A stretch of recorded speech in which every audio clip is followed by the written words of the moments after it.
Hey, you guys, and welcome to episode 43 of the Insiders on Real Estate and Marketing. I am your host, Sandy Hibbard, and joining me today, again, Mr. Mark Miller. Hey, buddy, Hey, how are you? I'm good. How are you doing? I'm doing great. Good. I'm doing great. Good. I'm super excited because we have a really special guest today and a very dear friend of mine and a dear friend of Mark's as well, Mr. Jim Fite of Century 21 Judge Fite Realtors. And he and I go way back.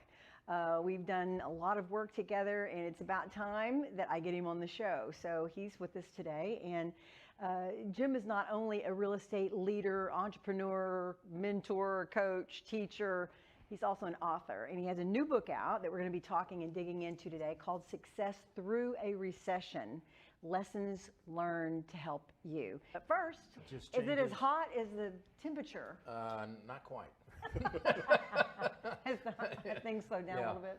I'll say listings seem to be consistent, but the sales are not necessarily following the listings, and they keep playing with our interest rate out there. I'm telling you why, because people don't want to get in a car and go around looking at houses. Well, that might be part of it. It's too I tell you what, hot. if it was 6.5% interest rate, they'd all be out in their Yeah, cars well, right that's now. true too. So, yeah. Well, what is it? It's probably about, this morning I looked, I think it was about a 7.5%. Yeah. If it starts tilting toward 8, I would get extremely concerned, but not that we haven't lived through those cycles before. Sure, we To have. that side. So, and we balance 50% of our business in commercial. So thankfully, the commercial side we service is not the institutional side. I wouldn't have wanted to be dependent on office building investment sales, because that's off by 50% year over year to that side. And I think that's going to be the first victims of foreclosures and Oh, really? yeah, give back to that side. So anyhow, overall, I would say I have a budget, but I manage month to month. And I think that's just kind of looked at, track your inventory, track your closings, and sort of see where the activity is coming from. So for August, which is typically a little slower because we have back to school side, I am a little bit encouraged with what I've seen in our order count. Yeah. And closings, our revenue looks pretty good through the month. So we've trailed that with 3 other months that were really good behind it. So, you know, I'm optimistic. I'm hopeful that September will be an improvement. We get out of some of this heat I bet it will be. side, because it's I mean, just I don't know what everybody the just interest seems rates to are going to do. be. People are still a little bit freaked out. Oh, yeah. I had a friend over at the house the other day who was talking about looking for a house, and I think that he said that his mortgage guy set him in at 7.2 or something like that, and he was going to quit.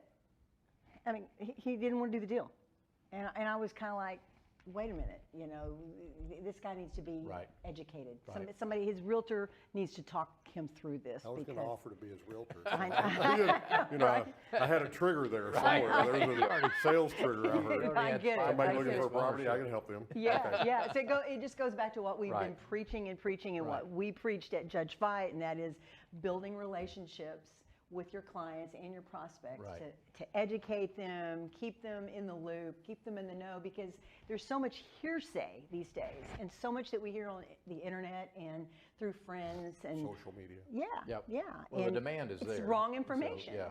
Yeah. I've been doing this 46 years. I've seen a few cycles, which, by the way, today is my 3rd year anniversary with Secured.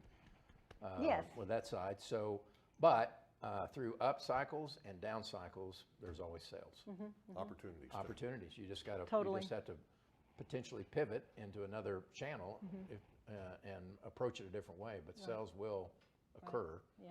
It's just not. Everybody's just not used still, I think, to the higher rate of interest, and potentially how to explain that opportunity. Particularly when I look at it and say, well, if you get in a home, you're immediately starting your piggy bank because you got appreciation happening, and you can always matter what. you can always refinance when the rates go back down as well. So somebody had a post the other day I thought was really interesting, and kind of gave comparisons.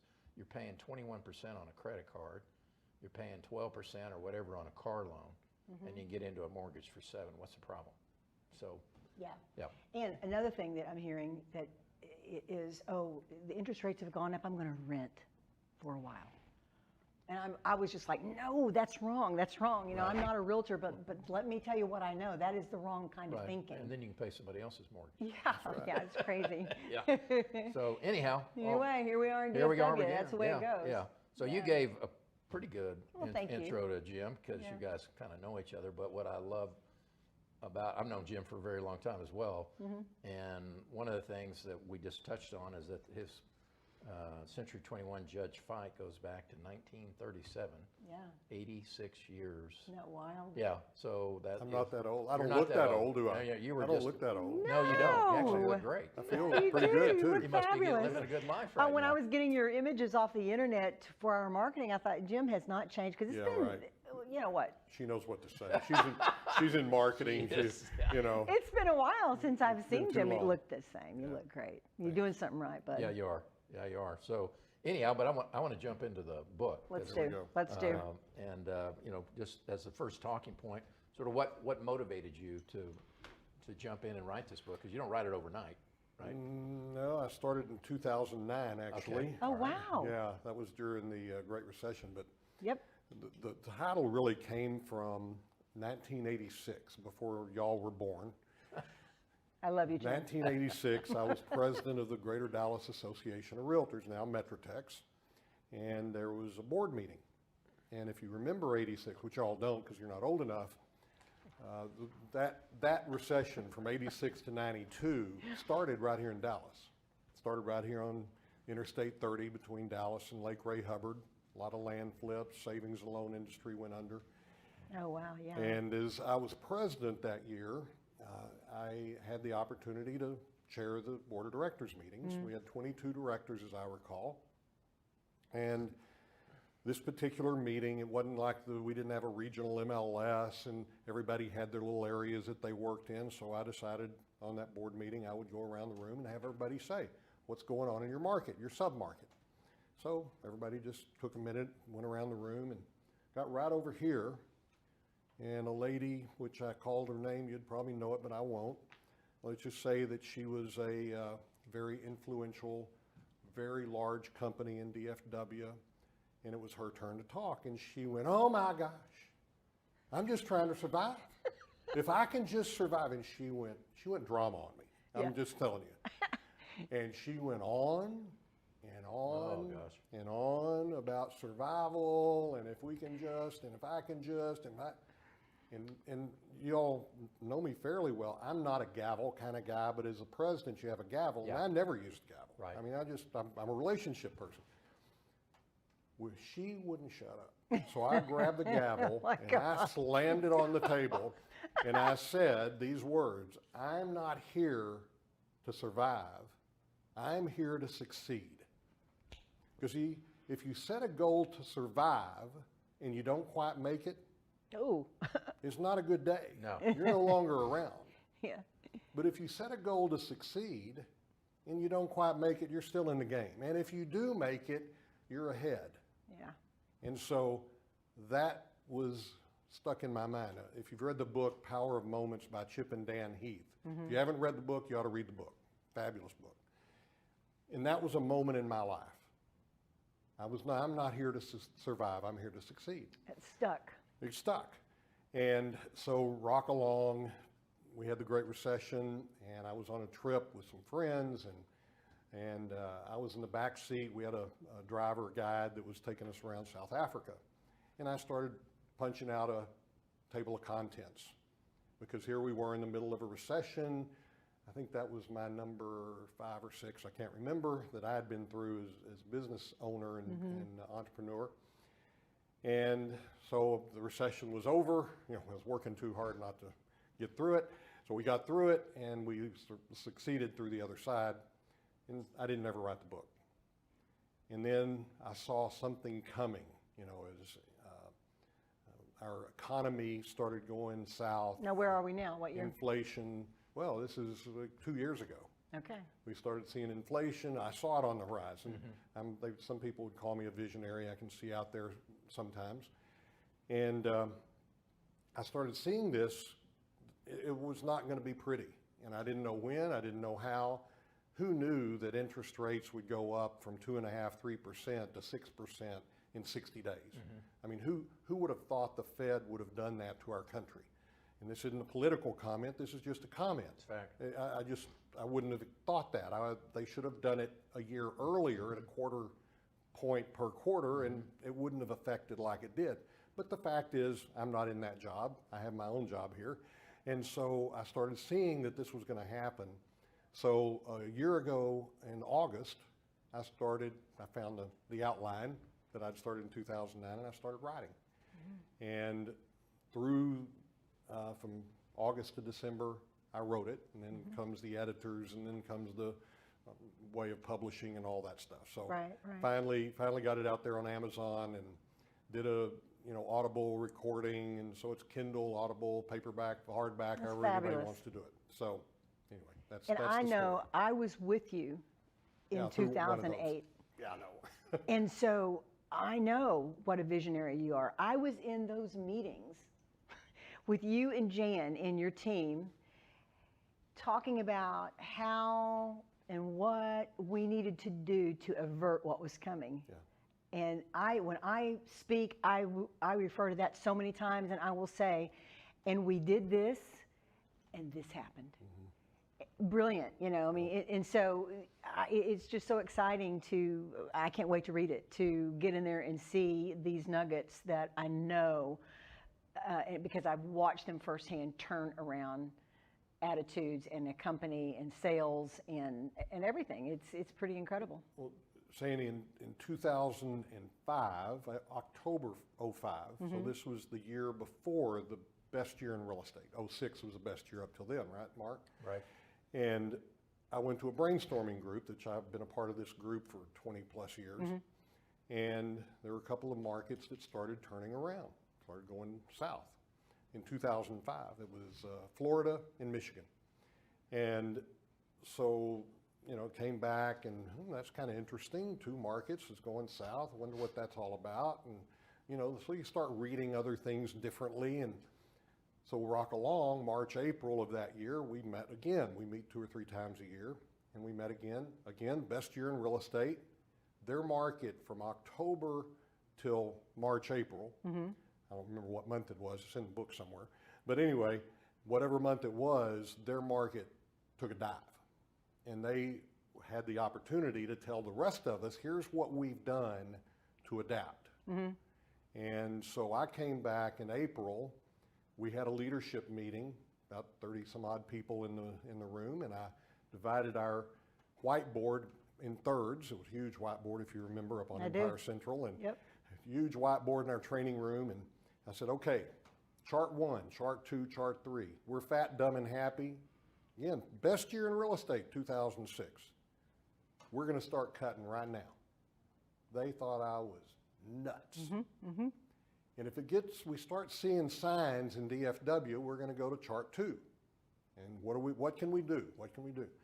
And then if it gets worse, it's going to go to chart 3. By 2011, we got to chart 7. Wow. Our gross income went down 52% in that period of time. Our company dollar went down 43%, and yet our profit went up. Now, we took a dip in there, and luckily we had planned in the good times for the bad times. Otherwise, we wouldn't be sitting here talking about this today. And so as we planned, that means save your money in the good times, put it in the bank, don't go spend it, don't buy yachts and airplanes and all that stuff. Other people do, I didn't, we didn't. We saved it in the good times so that when the tough times come, and I call it the good times and the tough times in the book, when the tough times come, you're ready for it and you're prepared. And then that doesn't mean you don't have to reduce expenses. And by the way, we didn't lay off one person during that period of time. Not one person. Our leadership team during that period, and I'm talking about one of 7 recessions. By the way, we're in number 7 now. The government hadn't called it a recession. But if you're in real estate, you're in a recession. I don't care what the government says it is. In real estate today, you're in a recession. And so in our leadership team, we went to our leaders at one of those charts. I don't remember which one. And Jan and I, my sister and I, first decided if anybody was going to reduce their income, it would be us. And we calculated early on that we could go a year without taking a dime out of the company because of investments we had made and so forth. So at some chart, we went to our leadership team and said, we would like to have you have the opportunity to take a reduction in your base salary. Now, they still get incentives and different ways we pay. Every one of them took a reduction. Every single one of them. Rock along, Jan and I didn't get paid for 5 years. We didn't take a dime out of our company for 5 years. Rock along, December 31st, 2012, we paid every single leader back every dime that they had sacrificed for that period of time. Wow. Wow. It's all in the book. Yeah. So you got the charts, you got great people, they stay with you, Loyalty, I was thinking. Yeah. For that. Yeah. and as a result of that, for 12 years in a row, we've been the #1 company, or one of the top 5 companies to work for in DFW. And they still tell the story. Our leaders tell the story as they're interviewing people, as they're talking to people. Let me tell you the company you work with. Because it was great leadership, you know. Well, Like I I don't said, know about I was that. there for a piece at that time, Yeah. and it was great leadership. Thank you. And it will always be remembered in my heart that way.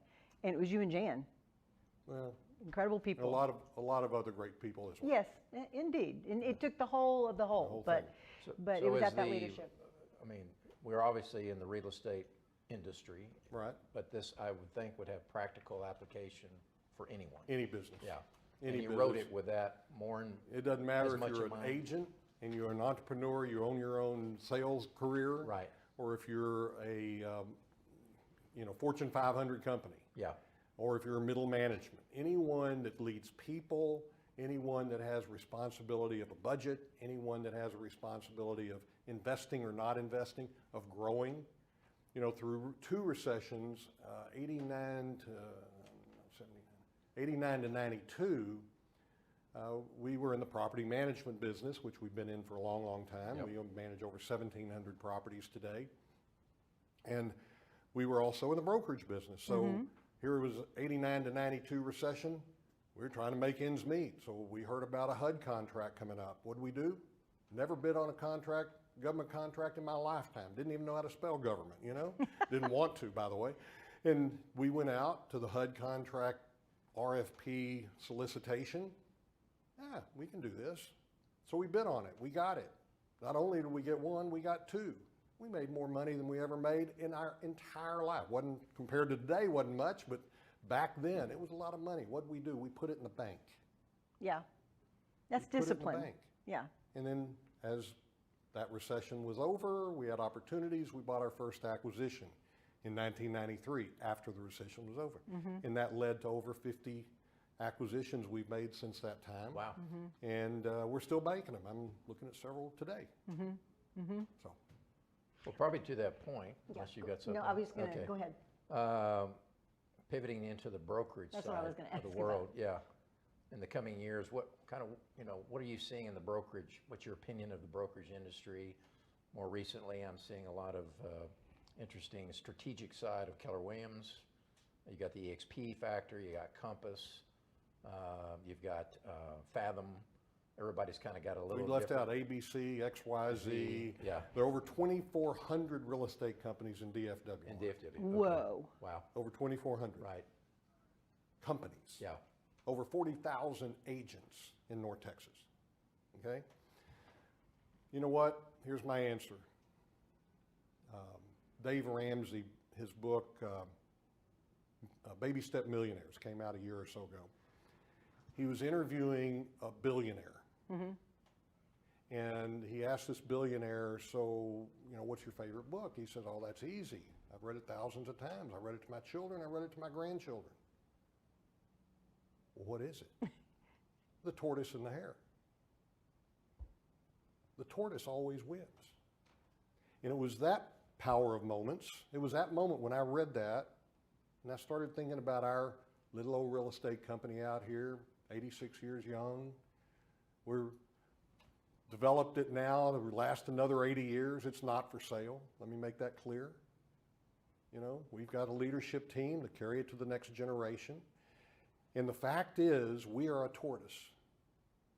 You know what's interesting about that race, the tortoise and the hare? The tortoise was strong and steady. He never stopped moving. He's never stopped growing. He never stopped But the hair was a little cocky. The hair thought he knew everything about running. The hair thought he was really smarter than everybody else. And so he was out there and he got halfway down the road and he saw his buddies and he stopped. And then he took a little longer and then he took a nap, or vice versa. I don't remember exactly how it went. But the fact is, the tortoise won the race.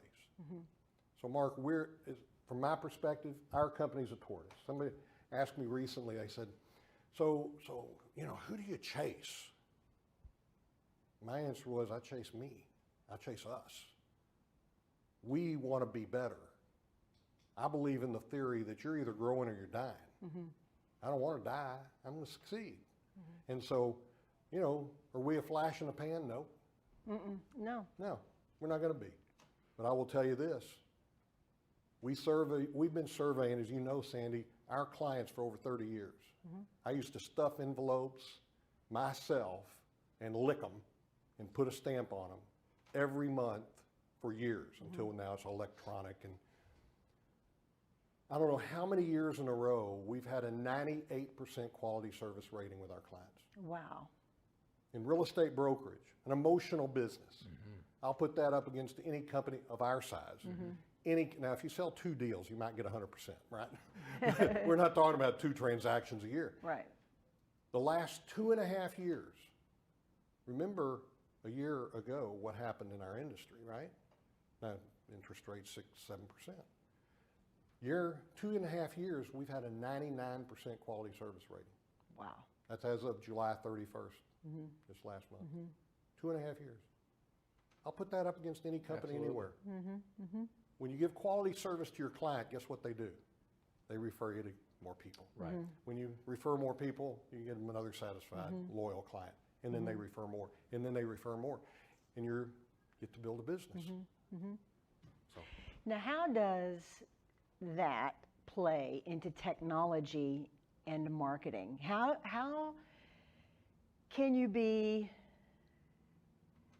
the tortoise in a fast-paced, noisy marketing that we marketers tend to think if I don't do this, I'm going to get forgotten or passed over, or we're not going to get the message out or whatever. So relate all that to marketing for me. How does the tortoise win in a marketing frenzy? That's as big as a turtle. I mean, that's huge. Really good question. So first of all, you take part of your income and you invest it. And just like, in the old days, Mark, we used to invest in paper. Thank goodness we're not doing that anymore. But the fact is, you invest dollars and cents. Well, Sandy, when you worked with us, it was you, right? We now have 5 people in our marketing department. 5 full-time people. They do nothing but produce stuff. We have an IT department. We have 2 people, and all they do is keep us running.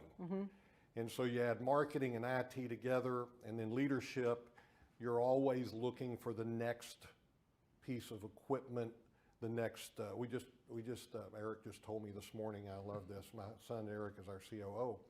And he just told me this morning we just replaced 30% of our computers, or a third of our computers this week. And we did? That wasn't cheap. But that was this week. You're always investing in your technology, whether that's New software, skills, hardware, whatever. Right. And real estate has always been behind in the software world. So you have because it's such a fragmented industry or profession, depending on how you want to look at it. There's no real company that's come in with the software to solve everybody's problems. Certainly it's better today than it was 20 years ago. But, there are 2 major, in my opinion, high quality CRMs that integrate listing presentations and buyer presentations and MLS and so forth. There's 2 good ones on the market. We own one of them. We invest in one of them. We invest in, email technologies, to get emails out so we can market our listings, market our company, and recruit and all the things you do. And then we have another one that we're competing with MLS in regard to getting listings in front of our customers, but making our agent front and center of those to those customers or to those prospects, and making it much more desirable from an aesthetic perspective, where people want to see our stuff versus, oh my gosh, here's a bunch of data. And so there's always technologies that we're looking at, we're investing. We have a technology committee, and they meet every week, every Tuesday afternoon, as I recall, and they go through stuff. And to the point, last year, our agents said, stop, don't give us any more, we got enough, we got enough. So this year, all we're doing is tweaking. What we bought last year, what you invested in last year, we're just tweaking it this year. And then you get into the social media world, and I got to tell you, a day doesn't go by that I'm not seeing quality service surveys. Remember how I said that a minute ago? That our agents aren't posting what our clients say about their service. A day doesn't go by that I don't glance out there and here's somebody posting, Sandy did a great job in buying my or selling my house. She did this, she did that. That all ties together. And so we have a person and all she does is social media, and we have a person that all she does is teach social media. And then our training department, you know, we're teaching our agents to maximize their results through social media. So, and then we're investing. We do sponsored ads and various other things, very targeted business where the newspaper went out and wasted a lot of money. No offense to the newspaper world, but we did back in the day, and now we're very targeted with who we're going after. Does that answer your question? It does. And knowing the operation inside, like I knew it whenever I was there with you, I can say that to take that analogy of the tortoise and the hare, it is about continuing to send your message. It's not necessarily about the flash, about having the biggest and grandest marketing program and spending billions of dollars on these new marketing gadgets, but it's about the basics and keeping those basic things going at not a pace that's slow, but steady. And this is the one thing that I tell clients all the time. And it's all the things that I've taught. I taught it to your agents, and I still teach it to my clients, and that is that you've got to be consistent, and it's all about your budget, your imagination, and the time that you spend. And if you're out of balance on any of those things, then you won't be able to continue your marketing. But if you've got your marketing within your budget, you've got it within the realm of you knowing how to do it, and you've also got it into the amount of time that it takes to do it, then guess what? It works. The agent, the business owner will do the marketing, and that's the hare. It's the daily, continuous message that goes out. And So- that's what wins.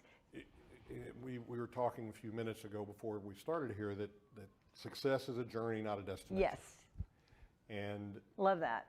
you know, and I can't remember what famous speaker wrote that 40 years ago. I remember hearing it, and it's in the book somewhere. But I'll also add marketing. Marketing is a journey. It's not a destination. You never stop. Just like you never stop investing in your business. Right.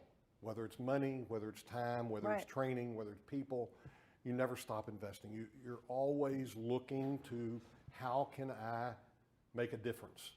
And then if you listen to the customer, what does a customer want? It's kind of interesting. They'll tell you what they want.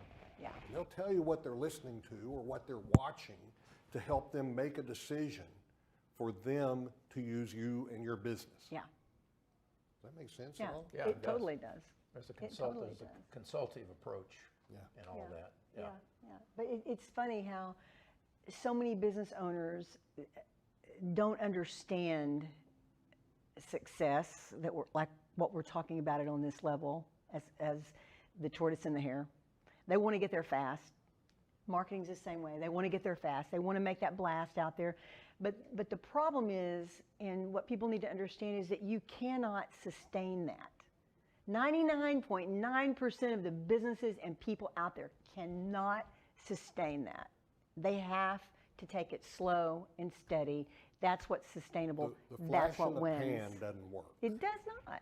I mean, my God, Doesn't we've seen that so many times, not only in our industry, but in our culture, you know. So that's one thing that I learned when working at Judge Fite Company is that, you know, we created the message, and it was the consistency of getting the message out, however we could. Another thing that we always teach is you've got a message, you want to get your brand message out. It needs to be everywhere you can, you know. That So if you you can can, afford. if you, yeah, time, money, imagination. So if I can get it out there in all these places, and that's what I need to do. And I think that that's how we build our businesses too, and that's what you're talking about. You've got to have all these pieces, all these little successes that come together to make that business what it is, strong. So, you know, we were an independent realtor for 60 years, Judge Fite Company. And we joined the Century 21 system 26 years ago. And as Jan and I, my sister Jan and I, started developing the company, and we got to that point, 4 offices, 100 people way back when, 26 years ago. I will tell you, what we realized is DFW is a huge media market, huge. And to really build a brand, you know, it's millions. It costs millions of dollars. And so we had the opportunity to sell our company back 26 years ago. We had 2 offers on the table, and we said, I don't think we want to do that.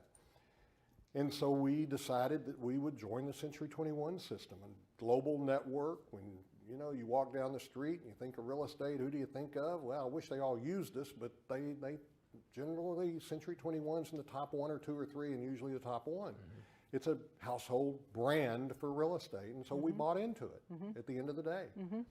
And we still recruit people to this day that say, when I think of real estate, I think of Century 21, so I'm going to work with them. So go back to your consistency.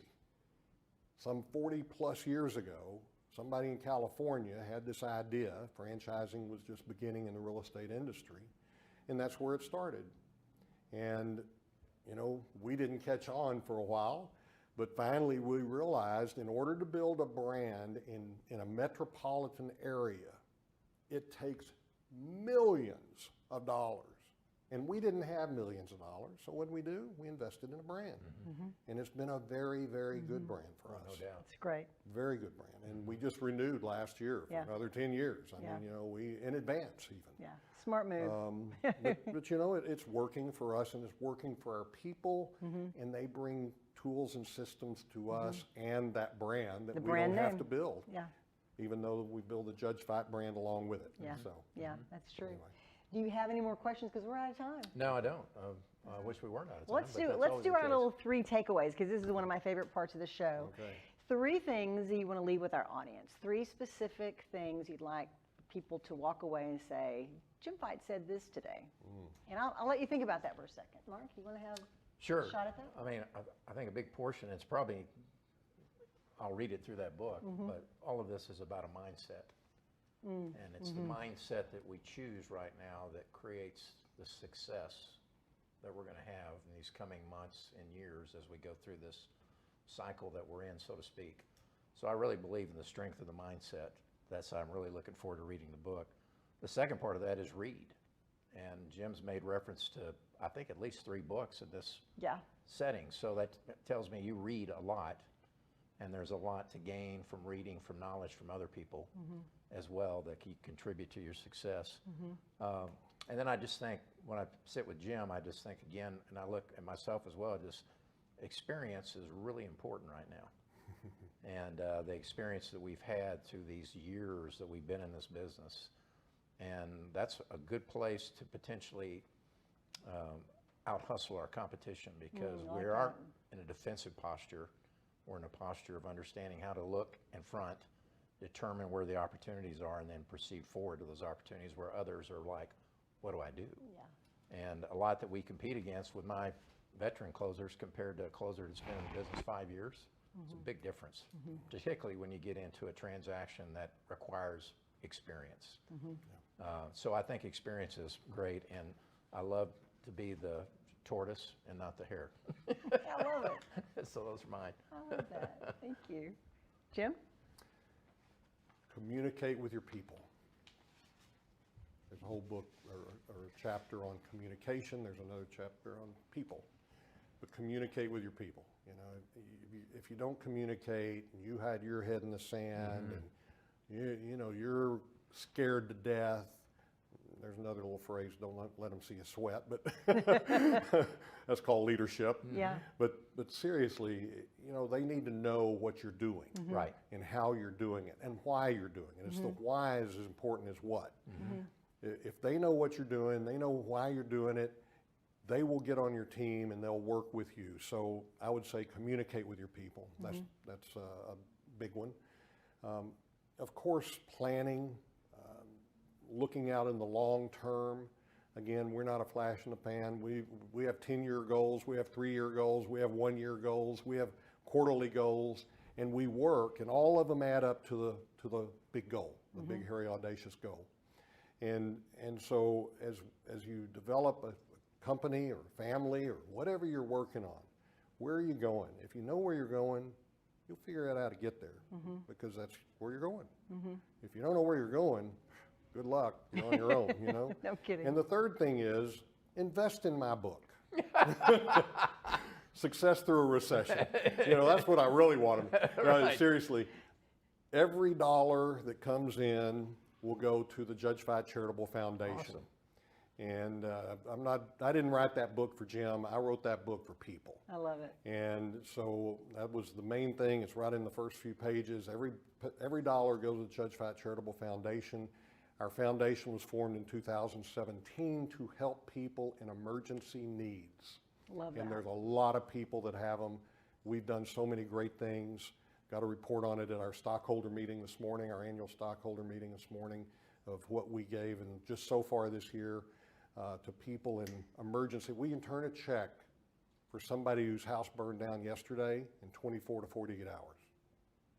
That's how fast we can move. I love that. So anyway, buy the book. It'll help people. Thank you, Beautiful.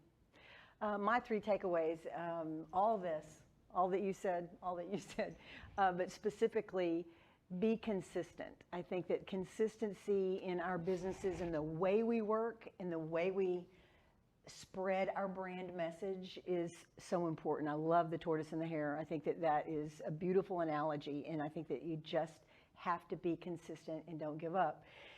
Second thing, in this crazy time of technology and AI, I want to encourage everybody to, and this is something that I learned from you guys, and it goes with your communication point that you made, that is step away from the technology. So if you want to have that steadiness, that strength of the hare, then of the tortoise, then I think that you've got to step away and out of technology long enough to be able to think for yourself, think for your own brand message, and then you add that to the consistency, and I think that you're going to have success.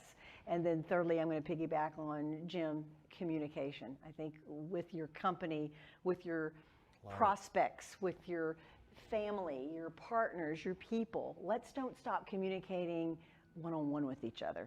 Again, the technology can make it so easy to slide into getting used to communicating only through technology. We don't know how to contact real humans anymore. We don't know how to talk to each other anymore because we're hiding behind technology. So communication is so important. So with all of that, I think that building your business and getting the book to find out how we navigate these times, whether you're a realtor, whether you are a business owner, buy the book. It's on Amazon. Jim, thank you so much. It's great to see you. Great seeing you, Can Jim. talk to you. You look great. Mark, Yeah. thank you. Thanks, Always, Secured yeah. Title, for your sponsorship. We will see you next month. Ciao. Ciao.